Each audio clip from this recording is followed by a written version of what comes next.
తాకట్లో ఉన్న బంగారాన్ని విడిపించి ఆ రోజున మార్కెట్ ధర కట్టి మిగిలిన డబ్బును మీకు అందిస్తుంది కొమ్మూరి గోల్డ్.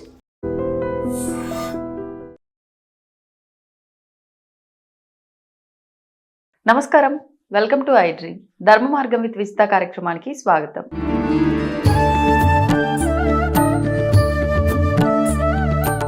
నమస్కారం గురుగారు. శ్రీమాత్రే నమః. శ్రీ గురుభ్యో నమః. గురుగారు, ఎవరైనా చనిపోయిన వ్యక్తి అదే కుటుంబంలో, ఆడవారు కానీ మగవారు కానీ, మళ్ళీ అదే కుటుంబంలో జన్మిస్తారు అనే ఒక విశ్వాసం చాలా గట్టిగా ఉంటుంది ప్రతి ఒక్కరిలోనూ కూడా. ఒకవేళ అంటే మరణించిన తర్వాత కొద్ది నెలల గ్యాప్ తోటే గర్భం దాలిస్తే ఆ ఇంట్లో వారు ఖచ్చితంగా ఇంక ఇప్పుడు వాళ్ళు జన్మనిచ్చిన శిశువు ఆ చనిపోయిన వాళ్ళే పుట్టారు అని చెప్పి కొంతమంది వాళ్ళ పేర్లే పెట్టడము, ఇంకా వరుసలు కలిపి మా ఆయనే పుట్టాడు అని చెప్పి ఆడవాళ్ళు ఉంటే, లేదంటే మా ఆవిడే పుట్టింది అని చెప్పి ఇలా భావిస్తూ ఉంటారు. ఇది ఒక మూఢనమ్మకంగా తీసుకునేవారు ఉన్నారు, లేదు ఇది గట్టి నమ్మకము ఇలా జరుగుతుంది అనే వాళ్ళు ఉన్నారు. అసలు వాస్తవం ఏంటండి?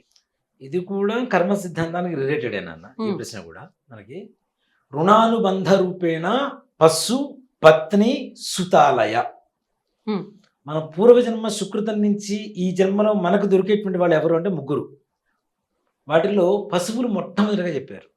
పెట్స్, కుక్కలు ఉంటాయి, గోవులు, కొంతమంది పాములు పెంచుకుంటున్నారు, కొంతమంది పిల్లులు పెంచుకుంటారు, కొంతమంది పక్షులను పెంచుకుంటుంటారు, రకరకాల జంతువులను పెంచుకుంటుంటారు ప్రాణుల్ని.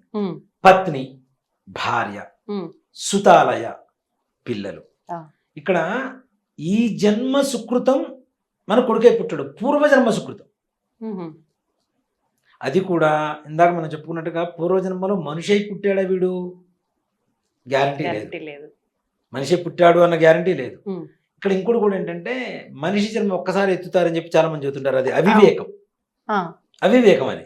దేనికంటే ఇటీవల జరిగినటువంటి కొన్ని సందర్భాల్లో మనకు వీడియోస్ కూడా చూస్తూ ఉంటాం మనం. ఎక్కడో ఒక పిల్లవాడు పుట్టి ఒక 3 ఏళ్ల తర్వాత నాది ఈ ప్రాంతం కాదు, నేను పలానా చోట పలానా అతని అమ్మాయి భర్తని, నేను పలానా వాళ్ళ కొడుకుని, ఈ వ్యాపారం చేస్తూ ఉంటాను, నాది టీవీ షాప్ ఉంది, నేను టీవీ రిపేర్ షాప్ ఉంది అని చెప్పి అక్కడికి వెళ్ళి వెతికితే ఇతను చెప్పినవన్నీ అక్కడ ఉన్నాయి. నిజం, చూసాం ఒక 2-3 సందర్భాలు చూసాం. అట్లా 2-3 సందర్భాలు, ఒకటే కాదు 2-3 సందర్భాలు. అంటే పూర్వజన్మ. ఇక్కడ మాకు తెలిసిన గురువు గారు ఒక ఆయన ఉన్నారు నాన్న. మేము వేదం నేర్చుకోవడానికి స్మార్థం అంటాం. మేము నేర్చుకునేదాన్ని స్మార్థం అంటే పురోహితం. ఈ పెళ్లిళ్ళు, గృహప్రవేశాలు ఇవి ఏవైతే ఉంటాయో వీటిని స్మార్థం అంటాం. ఇవి నేర్చుకోవడానికి తక్కువలో తక్కువ ఒక 3.5 సంవత్సరాలు పడుతుంది. తక్కువలో తక్కువ. కాస్త నిదానంగా నేర్చుకుంటే 5 సంవత్సరాలు పట్టే వాళ్ళు ఉన్నారు. మహా అయితే 4, 3.5, 3 ఏళ్ళు. నాకు 2.5 years పట్టింది. నేను అనుకున్నా, అమ్మ 2.5 years లో పూర్తి చేసుకున్నారు, అబ్బా గ్రేట్ రా అనుకున్నాను నేను. అంటే ఒక చిన్నప్పుడు ఒక ఇది గర్వంగా ఉంటుంది కదా నాన్న, మనం కాస్త తొందరగా నేర్చుకున్నాం. నేను మా గురువు గారి దగ్గర ఒక విద్యార్థి ఉన్నాడు. ఆల్రెడీ అతను నాకంటే 1 year సీనియరు. నేను జాయిన్ అయిపోయిన తర్వాత 6 months కి తను నేను ఈక్వల్ అయిపోయాం. అంటే మీరు ఫాస్ట్ గా నేర్చుకున్నాం. అంటే తను 1 year లో నేర్చుకునేది మొత్తం, 1.5 year లో నేర్చుకునేది మొత్తం 6 months లో నేను నేర్చేసుకున్నాను. చాలా ఫాస్ట్ వచ్చింది అనుకున్నాను నేను. మిగిలిన 2 years నేర్చుకున్నాను, అయిపోయింది. కానీ అంటే ఒక గర్వం అనేది ఉంటుంది కదా, నాకు తొందరగా వచ్చిందని. ఇలాంటి గర్వాన్ని అణగదొక్కడానికి భగవంతుడు ఉంటాడు పైన, గ్యారంటీగా. నువ్వెంతరా, బిషానా అంత నువ్వెంతరా అని. ఒక వ్యక్తి 6 నెలలలో స్మార్థం మొత్తం పూర్తి చేసిండు అన్న. 2.5 years బట్టి అదే తక్కువ, చాలా తక్కువ టైం అనుకున్నా. మా గురుగారు కూడా అనేవాడు, నువ్వు ఏకసంతాగ్రహ ఒక్కసారి చెప్తే వచ్చేస్తుంది, నీకు చాలా బాగా చదువుకుంటావురా. మా అమ్మ దగ్గరకు వచ్చి మరీ పూడేవారు మా గురుగారు. వాడికి వాడు మంచిగా చదువుకుంటాడమ్మా, ఒక్కసారి చదివితే వచ్చేస్తుందమ్మా అని. అలాంటిది 6 months లో నేర్చేసుకున్నాను. ఎలా సాధ్యపడింది అంటారు? నేను అడిగాను మా గురుగారు, నాకు డౌట్ వచ్చి అడిగా, గురుగారు నాకు 2.5 years పట్టింది కదా, వాడు 6 months లో ఎలా వచ్చింది అని అన్నా. వాడు పూర్వ జన్మలో చదువుకొని దాన్ని వాడుకోకుండా చనిపోయాడురా, ఈ జన్మలో ఒక్కసారి గుర్తు చేసుకున్నాడు, వచ్చేసిందని చెప్పాడు. జస్ట్ ఒక్కసారి గుర్తు చేసుకున్నాడు, నెవరు వేసుకోవడం అంటాం కదా, ఒక్కసారి వెళ్ళవేసాడు, వచ్చేసింది వాడికి అని చెప్పారు ఆయన. అంటే పూర్వజన్మ అనేటువంటిది, మరి పూర్వజన్మలో వేదం చదువుకున్న వాడితే మళ్ళీ ఈ జన్మలో వేదం చదువుకోవడానికి మనిషిగా పుట్టింది. కుక్క అయితే వేదం చదువుగా పూర్వజన్మలో, నక్కైనా వేదం చదువుగా. పూర్వజన్మలో మనిషి పుట్టాడు, ఈ జన్మలో కూడా మనిషి పుట్టాడుగా. చాలా మంది చెబుతుంటారు ఒకటే జన్మ ఉంటుంది, మనిషి జన్మ, మిగిలిన అంటే 7 జన్మలని, మొత్తం మిగిలిన 6 జన్మలు నక్కయ్య కుక్కయ్య పుడతారని చెప్పి రకరకాల. నక్కయ్య కుక్కయ్య పుట్టకూడదని లేదు, మనిషిగా పుట్టినవాడు మరలా మరుసటి జన్మలో మనిషిగా పుట్టకూడదని అంతకంటే శాస్త్రం లేదు. దాంట్లో అనుమానమే లేదు, మనిషి పుట్టవచ్చు. అందుకని మనం భార్య, పిల్లలు, జంతువులు ఇవి కూడా ఉమ్, మన కర్మ సంతానమే. ఆ. ధర్మ సంతానం కాదు, కర్మ సంతానం అనేది చదువుతాను నేను తప్పనిసరిగా. ఉమ్, ఎట్లా అంటే మనకి కుక్కను తెచ్చుకుంటాం, ఉమ్, అది ఉండేది 14 ఏళ్ళు. అవును. పావురం తెచ్చుకుంటాం, అది ఉండేది 8 ఏళ్ళు 7 ఏళ్ళు బతుకుతాం. ఆ, అవునా అని తెలిసి కూడా దాని మీద మన పిల్లల కంటే విపరీతమైన ప్రేమను పెంచుకుంటాం. అవును. అది లేకపోతే ఉండలేనంత, దాని దుంపదగా అది కూడా మనం లేకపోతే ఉండలేనంత అది కూడా పెంచుకుంటాం అడిక్షన్ కంప్లీట్ కదా. ఇంటి ఇప్పుడు కారు సౌండ్ వీధి చివరన వినపడ్డా, హార్న్ కూడా అక్కర్లా, ఇంజన్ సౌండ్ వినపడ్డా పరిగెత్తుకుంటూ వచ్చే కుక్కలు ఉంటాయి. కొంతమందికి సంతానం లేకపోతే కేవలం కుక్కల్నే సంతానంగా భావించేటువంటి వాడు కొంతమంది ఉన్నారు. నేను హోమాలకు గృహప్రవేశాలకు వాటికి వెళ్తుంటే వాటి పేర్లు కూడా వీళ్ళ గోత్రనామాలతో చెప్పి హోమం చేయించే వాళ్ళు కొంతమంది ఉన్నారు. కానీ అలా వర్తిస్తాయా అంటే అదే చెప్తున్నా, ఇది కర్మ సంతానమే కదా. అవును అవును. ఆటోమేటిక్గా ఆ ఇంటికి వచ్చిందంటే ఆ ఇంటిదే కదా, అనుమానం లేకుండా. అవును అవును. కానీ ఇక్కడ ఏంటి, పూర్వజన్మలో వీళ్ళకి దానికి 14 ఏళ్ళ బ్యాలెన్స్ ఉంది. ఆ బ్యాలెన్స్ కంప్లీట్ చేసుకోవడానికి ఈ జన్మలో ఒక్కొక్క రూపంలో వీళ్ళకి వచ్చి కూర్చుంది, తిన్నది, ప్రేమ చక్కగా అనుభవించింది, దాని కాలం తీరింది, వెళ్ళిపోయింది. అంటే ఎన్ని సంవత్సరాలు ఉందో దాని లైఫ్ స్పాన్ ని బట్టి కూడా ఆ జీవిగా ఆ రుణం జన్మిస్తుంది అనేటువంటిది దానికి తప్పనిసరిగా. ఓకే. ఇప్పుడు ఆ జీవికి అన్ని సంవత్సరాలే అనేది ఒక లైఫ్ స్పాన్ అనేది ఉంది కదా మనిషి లాగానే. కాబట్టి ఆ రూపంలోనే మన ఇంటికి రావడానికి అవకాశం ఉంటుంది. లేదు ఆ రూపంలో వచ్చినా తొందరగా పోయేవి కూడా కొన్ని ఉంటాయి. ఉంటాయి. ఇప్పుడు పిల్లలు కూడా అంతే కదా, కొంతమంది ప్రాణాల పిల్లలు చిన్న వయసులో చనిపోతూ ఉంటారు. కొంతమంది పుట్టగానే, అదే చెప్తా, పుట్టగానే చనిపోయే పిల్లలు కొంతమంది ఉంటారు, కడుపులో చనిపోయినటువంటి పిల్లలు కొంతమంది ఉంటారు. ఆ కాస్త బ్యాలెన్స్, ఆ కాస్త బ్యాలెన్స్ తీర్చుకోవడానికి వస్తారు అంతే వాళ్ళు. అదే కదా, అంతే కదా. ఒక 6 నెలలు కడుపులో ఉన్నారు, అబార్షన్ అయింది అనుకుందాం, అంటే ఆ 6 months ఆ తల్లికి వాడికి సంబంధం బ్యాలెన్స్ ఉంది, అది క్లియర్ చేసుకోవడానికి వస్తాడు. పుట్టిన తర్వాత కొంతమంది ఇందాక మనం అనుకున్నట్టుగా యాక్సిడెంట్లో చనిపోయేవాడు కొంతమంది ఉంటారు. గుండెపోటుతో ఇప్పుడు ఈ మధ్యకాలంలో మరి చిన్న చిన్న వయసు వాళ్ళు చనిపోవడం చూస్తున్నాం. ఇవన్నీ కూడా ఏంటి, వాళ్ళకున్న బ్యాలెన్స్ క్లియర్ చేసుకోవడానికి ఈ జన్మలో మరలా మన జీవితంలోకి వస్తుంటారు, వెళ్ళిపోతూ ఉంటారు.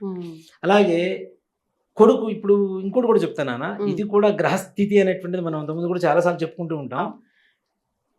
పెద్దవాళ్ళకు ఉన్నటువంటి గ్రహస్థితే పిల్లలకు వస్తూ ఉంటుంది, కొంతమందికి పాస్ అవుతూ ఉంటుంది కొన్ని దోషాలు. అవునా, ఈ దోషాలు పాస్ అవడం అనేది ఏంటి, రక్త సంబంధం ద్వారా, బై జీన్స్, హెరిడిటీ. కొన్ని గ్రహాల ద్వారా గ్రహస్థితి ఏదైతే ఉంటుందో ఆ గ్రహస్థితిని బట్టి కొన్ని రోగాలు వస్తాయి అనేటువంటిది కన్ఫర్మేషన్ ఉంది. అదే గ్రహస్థితి పెద్దవాళ్ళ దగ్గర నుంచి పిల్లలకు వస్తుంది కాబట్టి వాటి ద్వారా వచ్చేటువంటి హెల్త్ ప్రాబ్లమ్స్, హెరిడిటీ ప్రాబ్లమ్స్ వస్తూ ఉంటాయి. ఇక్కడ హెరిడిటీ ఏంటి, రోగాలు కాదు, గ్రహస్థితి మెయిన్. అలాగే ఇప్పుడు తాతగారి పోలికలతో కొంతమంది పుడుతుంటారు, తండ్రి పోలికలతో కొంతమంది పుడుతుంటారు. ఇప్పుడు నిజంగా మా పెద్ద కొడుకు ఉన్నాడు, మా నాన్న ప్రింట్, ఫాదర్ అంతే. మా వాడు పడుకున్న మా నాన్నే గుర్తుకొస్తారు, కాళ్ళ మీద కాలు వేసుకుని పడుకోవడం. అంటే లక్షణాలు కూడా అలానే ఉంటాయి. మరి మా నాన్నగారు నా చిన్నప్పుడు, నా 7 ఏళ్ళప్పుడు చనిపోయారు, నాకు 7 ఏళ్ళప్పుడు చనిపోయారు. ఆ తర్వాత 22 ఏళ్ళు, అంటే వీడి తర్వాత 7 ఏళ్ల తర్వాత, అంటే దాదాపు 15 ఏళ్ల తర్వాత మా వాడు పుట్టాడు. మా నాన్నగారు చనిపోయిన 15 ఏళ్ల తర్వాత పుట్టాడు మా వాడు. అంటే మా నాన్నగారి ఫేస్ కూడా తెలియదుగా, ఫోటో చూపించి తాతయ్య అంటే తెలియటం తప్పితే. కానీ ఆ లక్షణాలు ఎలా వస్తాయి అంటే జీన్స్ తప్పనిసరిగా ఉంటాయి. ఆలోచన విధానం ఒకటి, అమాయకత్వం ఒకటి, ముదురు తెలివితేటలు ఒకటి, ఇవన్నీ అన్ని రకాలు కూడా అన్ని జీన్స్ తో ముడిపడి ఉన్నవే కదా.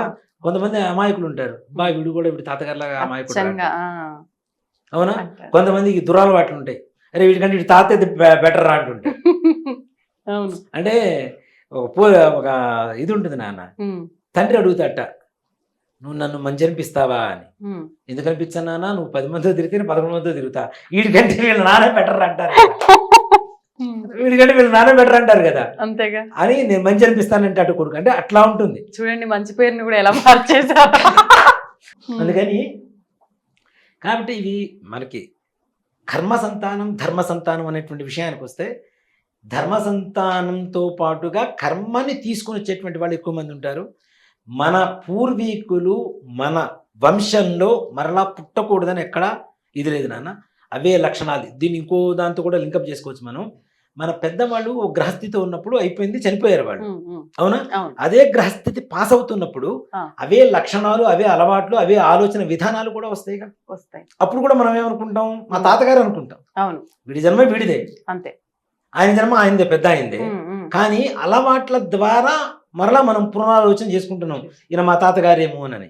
ఇక్కడ గ్రహస్థితి ఏదైతే మనం తాతల దగ్గర నుంచి వస్తూ ఉంటుందో, పాస్ అవుతుంటుందో, వాటి ద్వారా వాళ్ళకు ఉండేటువంటి ఆలోచన విధానం అదే విధానం మన పిల్లలకు వస్తుంది. కాబట్టి తద్వారా కూడా మన పిల్లల్ని మన సంతానం, మన పూర్వీకుల సంతానం అనుకుంటుంటాం, అంటే వాళ్ళ రూపంలో వచ్చారని అనుకుంటాం. అదొక రకమైనటువంటి ఇది అవుతుంది. ధర్మ సంతానం అనేటువంటిది ఇది.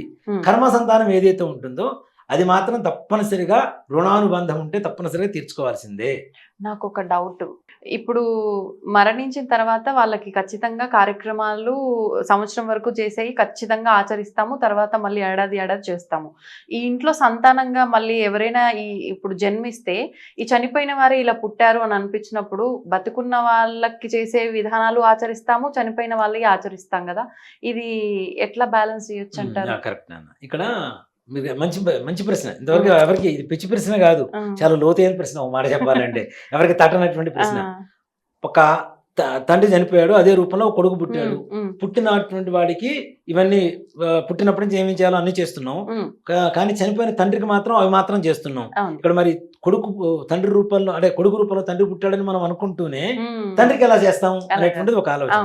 ఇక్కడ సజీవంగా మన కళ్ళ ముందు ఏదైతే జరిగిందో అది మనం యాక్సెప్ట్ చేయాలి. అవునా? తండ్రి చనిపోయాడు మన కళ్ళ ముందు, మనకి తెలుసు, ఆత్మ ప్రయాణం చేస్తుందని తెలుసు, ఒక స్థానాన్ని పొందిందని తెలుసు. మరలా ఇంకొక జన్మ ఏదైతే ఉందో నెక్స్ట్ పిల్లలు రూపంలో ఉందో ఇక్కడ సజీవంగా ఇక్కడ కనబడుతున్నారు కదా. అవును, వీళ్ళకి చేయవలసింది వీళ్ళకి చేయవలసింది, వాళ్ళకి చేయవలసింది వాళ్ళకి చేయవలసింది. చేయకపోతే వీడికి కరెక్ట్ అయినటువంటి దారి దొరకదు, ఉన్నవాడికి కరెక్ట్ అయిన దారి దొరకదు.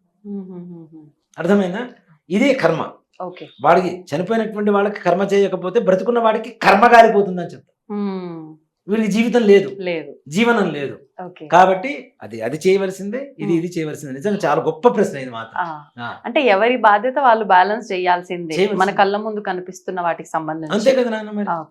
సంతోషం అండి, చాలా చక్కటి వివరణ ఇచ్చారు. ధన్యవాదాలు. శ్రీమాత్రే నమః. శ్రీ గురుభ్యో నమః. తవ్వుతూనే శివలింగం సరే, దాన్ని అట్లా కప్పేసేయండి, చూపించదండి. మూర్తి పూజ కాదు, సాక్షాత్ బ్రజేంద్ర నందన భగవాన్ ఉన్నారు మూర్తిలో. ఏమీ ఆశించకుండా ఆరాధించే వాళ్ళు కూడా ఉన్నారా ప్రభుజీ? నిజమైన భక్తి అంటే మనకు తెలియదు కాబట్టి